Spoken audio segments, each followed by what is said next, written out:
America और Israel के हमलों के बाद ईरान में हालात और ज्यादा तनावपूर्ण हो गए हैं। इन हमलों में ईरान के सर्वोच्च नेता अयातुल्ला अली खामेनेई की मौत के बाद दुनिया भर में प्रतिक्रिया देखने को मिल रही है। भारत में भी इस घटना को लेकर लोगों में आक्रोश है। हाल ही में हुए हमलों में एक प्राथमिक स्कूल को भी निशाना बनाए जाने की खबर है, जिसमें कई मासूम बच्चियों की मौत हो गई।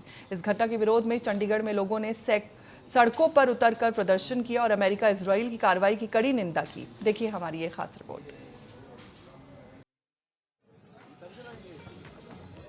अमेरिका और इजराइल के हमलों में ईरान के सर्वोच्च नेता अयतुल्ला खामेनेई की मौत के बाद भारत में भी आक्रोश देखने को मिल रहा है। कई शहरों में अमेरिका और इजराइल के खिलाफ प्रदर्शन किए जा रहे हैं। हाल ही में हुए हमलों में एक प्राथमिक स्कूल को भी निशाना बनाया गया था, जिसमें कई बच्चियों की मौत हो गई थी। इस घटना के खिलाफ चंडीगढ़ में प्रदर्शन किया गया है। प्रदर्शनकारियों ने ईरान के साथ खड़े होने की बात कही है, साथ ही अमेरिका और इजराइल के हमलों की निंदा की है। मासूम बच्चियां तो उनके ऊपर मिसाइलें दागी और बमबारी की, जिसमें लगभग 170 बच्चियों की हत्या हुई, उनको मारा गया, वो शहीद हो गए।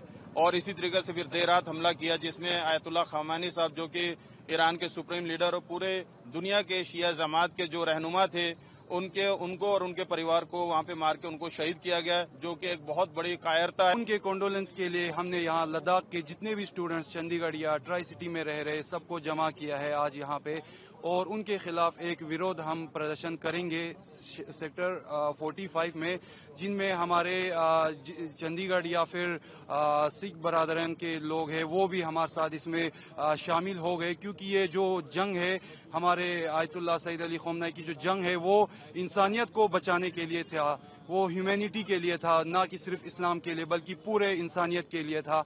एक तो हमारे सैयद खामेनेई साहब शहादत हो गई है उनकी कुछ दिन दो तीन दिन पहले। इसराइल ने जो वॉर किया ईरान के ऊपर, और पहली बात कि उन्होंने जो वॉर की है वो वॉर नहीं है, वो जुल्म है। पहले भी ये 1400 साल पहले जुल्म हुआ था हमारे मौला अली शेर खुदा पर, और वो वॉर नहीं थी, वो भी जुल्म ही था, जंग नहीं थी। उसे जंग नहीं कहा जाएगा कि जुल्म था। इन्होंने भी जो बॉम्बिंग की है वो स्कूलों पे की है, ईरान के बच्चों पे की है, गर्ल्स स्कूल पे की है। वहाँ पे 100 से ज्यादा बच्चे मारे गए हैं। ह्यूमैनिटेरियन लॉ के अगेंस्ट में वायलेशन हुआ है सारा। तो इसकी जवाबदारी किसकी है? कौन इसके लिए आगे आएगा? कौन पूछेगा उन्हें?